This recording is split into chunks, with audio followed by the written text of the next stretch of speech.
Hello বন্ধুরা, কেমন আছো সবাই? তো আজকে 2008 সালের একটা বলিউড সিনেমা নিয়ে কথা বলবো। সিনেমাটার নাম নিলে তোমরা বুঝতে পারবে। সিনেমাটার নাম হচ্ছে সিং ইজ কিং।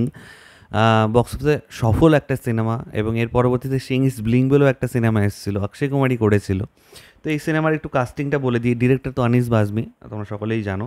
অক্ষয় কুমার, ক্যাটরিনা কাইফ, ওম পুরী, রণবীর শোরে, নেহা ধুপিয়া, জাভেদ জাফরি, সোনু সুদ সহ আরও অনেকে ছিল। তো এই সিনেমাটা প্রায় 35 ক্রোর্সের বাজেট ছিল, এবং বক্স অফিসে প্রায় 140 প্লাস ইনকাম করেছিল, 140 ক্রোর্স। তো এই সিনেমাটা দেখছিলাম, তো দেখতে দেখতে মনে হচ্ছিলো অক্ষয় কুমার না এই টাইপের সিনেমা এখন যদি করতো তাহলে মনে হয় ভালো হতো। কারণ অক্ষয় কুমার রিসেন্ট যে সিনেমাগুলো করছে সেখানে মানে সে এখন সিরিয়াস রোল করলেও দর্শক তাকে দেখছে না। কমেডি আসছে তার, দেখা যাক সেটা কেমন চলে। কিন্তু সিং ইজ কিং না অন্য রকমের একটা সিনেমা ছিল। যারা দেখেছে তারা জানো, যদি ভুলে গিয়ে থাকো সিনেমাটা আরেকবার দেখো। এখানে কিন্তু সোশ্যাল মেসেজও দেওয়ার চেষ্টা হয়েছে, কিন্তু সেটা কমেডির আড়ালে। তো এখানে আমরা যেটা দেখতে পাই যে অক্ষয় কুমার তার বন্ধুকে আনতে বিদেশে যায়, এবং সেখানে গিয়ে তার ক্যাটরিনার সাথে প্রথমে দেখা হয়। তার সাথে তার বন্ধু ওম পুরী যে ক্যারেক্টারটা প্লে করেছিল সেও যায়, কিন্তু বন্ধুর কাছে যখন যায় বন্ধুকে সে বলে যে তোর মা বাবার শরীর খারাপ, তোর মা বাবা তোকে দেখতে চাচ্ছে। বন্ধুর ক্যারেক্টারটা হচ্ছে ওই বন্ধুরা যাকে ফিরিয়ে আনতে যাচ্ছিলো, সেটা সোনু সুদ প্লে করছিল। তাকে ফিরিয়ে আনতে যায়, কিন্তু সে বলে যে না, আমি এখন বড় কিং হয়ে গেছি, আমি এখন আর ওই সব জায়গায় যাবো না, বাড়িতে ফিরবো না। এই না, যদিও তার মনের মধ্যে একটা ইচ্ছে ছিল বাড়িতে ফিরে আসার, কিন্তু সে পারবে না এই মুহূর্তে, কারণ পুলিশ তাকে খুঁজছে, অনেক ব্যাপার স্যাপার আছে।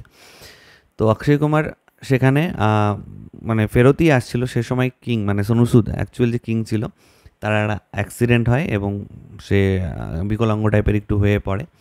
তো সেই জায়গাটা নিয়ে নেয় অক্ষয় কুমার, এবং অক্ষয় কুমার কিং হওয়ার পর থেকে কিংয়ের যে দলবল লোকজন ছিল, সেখানে তার ভাই জাভেদ জাফরি ছিল, আদার্স যারা যারা ছিল, নেহা ধুপিয়া থেকে শুরু করে যারা নেগেটিভ ক্যারেক্টার আর কি প্লে করছিল, তাদেরকে কী করে ভালো মানুষে কনভার্ট করলো, মানে সেইটাই একটা জার্নির মতন দেখানো হয়েছে। এবং ক্যাটরিনা কাইফ, যাকে তার প্রথম দেখাতেই খুব ভালো লেগে গেছিলো, তার সাথে রণবীর শোরের আবার বিয়ে ঠিক হয়ে আছে। তো সেই ক্যাটরিনা কাইফকে সে কীভাবে নিজের প্রতি আকৃষ্ট করলো, কোনো কিছু ইমপ্রেস না করার চেষ্টা করেও, সে নর্মাল কাজই করছিল, কিন্তু ক্যাটরিনা কাইফ যার কিনা দুদিন বাদে বিয়ে, সে কী করে অক্ষয় কুমারের প্রতি আকৃষ্ট হয়ে পড়লো সেটা আর কি। তো এখানে রিয়েল কিং যে ব্যাপারটা, কিংয়ের মধ্যে কী হওয়া উচিত, কী কী গুণ থাকা উচিত, সেটাই দেখানো হয়েছে। এবং অনেক সোশ্যাল মেসেজও মানে অল্প অল্প করে ভরে দেওয়া হয়েছে। পুরোটাই কিন্তু কমেডি আড়ালে, কমেডি দিয়েই গোটা সিনেমাটা গড়া। তো আমি সিনেমাটা দেখতে দেখতে ভাবছিলাম যে অক্ষয় কুমার যদি এখন এই ধরনের সিনেমা করতো তাহলে হয়তো ক্লিক করলেও করে যেতে পারতো। কারণ রিসেন্ট অক্ষয় কুমার যে সিনেমাগুলো করছে সেখানে কিন্তু আমরা দেখতে পাচ্ছি সেরকম বক্স অফিসে সফলতা আসছে না তার। এখন নেক্সট যে কমেডি আসছে খেল খেল মে, কমেডির আড়ালে একটা সিরিয়াস ব্যাপার স্যাপার আছে। তো দেখা যাক সেটা কেমন ওয়ার্ক করে। আদারওয়াইজ আমার মনে হয় যে সিং ইজ কিং জাতীয় মানে একদম পিওর কমেডি আছে, কিন্তু তার মধ্যে লেয়ারে লেয়ারে পরতে পরতে অনেক ব্যাপার স্যাপার ঢোকানো আছে, ভালো গান আছে, ভালো অ্যাকশন আছে। সিং ইজ কিং কিন্তু সমস্ত কিছুর মিক্স, একটা প্রপার কমপ্লিট মাস প্লাস মশালা, এই যে ব্যাপারটা এই সিনেমাটার মধ্যে কিন্তু আছে। মানে তেরিওর তেরিওর গানটা তো মানে এখনও শুনলে মনে হয় যেন ফ্রেশ কোনো গান শুনছি, এত সুন্দর কম্পোজিশন। এবং দুজন সিঙ্গার শ্রেয়া ঘোষাল, ফতে আলি খান যেভাবে গেয়েছেন গানটা অসাধারণ, পিকচারাইজেশনও দুর্ধর্ষ।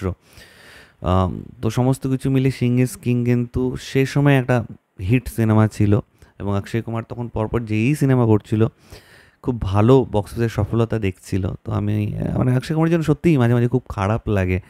এত ট্যালেন্টেড একজন অ্যাক্টর, এবং সে এত ভালো ভালো সিনেমার সাথে যুক্ত, তার একটা সত্যিই যখন ভালো সিনেমাও রিলিজ করছে অডিয়েন্স দেখছে না, ভুলভ্রান্তি আছে, রিমেক করছে, নয়তো প্রপার যে সিনেমাটা করছে সেটা প্রপার এক্সিকিউশন নেই, বা এমন একটা টপিক চুজ করছে যেটা এই সময় দাঁড়িয়ে অডিয়েন্স হয়তো দেখতে ইন্টারেস্টেড নয়, বা আদার্স কোনো কারণেই হোক যে অক্ষয়ের থেকে অডিয়েন্স মুখ সরিয়ে নিয়েছে, এই ব্যাপারটাও হয়।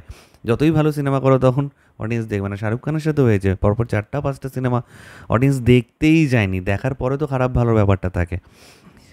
তো Singh is king I think তোমরা অনেকেই দেখেছো। তোমাদের এই সিনেমা রিলেটেড কারো কিছু বলার থাকলে নিচে কমেন্ট করে কিন্তু অবশ্যই জানিও। আমার ভিডিওটা ভালো লাগলে লাইক কমেন্ট করতে একদম ভালো, চ্যানেলটা যারা প্রথমবার দেখছো নিচে যে রেড সাবস্ক্রাইব বাটনটা আছে সেখানে ক্লিক করে নাও, পাশে একটা বেল আইকন আছে সেখানে ক্লিক করে অল অপশানে ক্লিক করে নাও। ঠিক আছে বন্ধুরা, ভালো থেকো সবাই, সাবধানে থেকো সবাই, love you all, take care.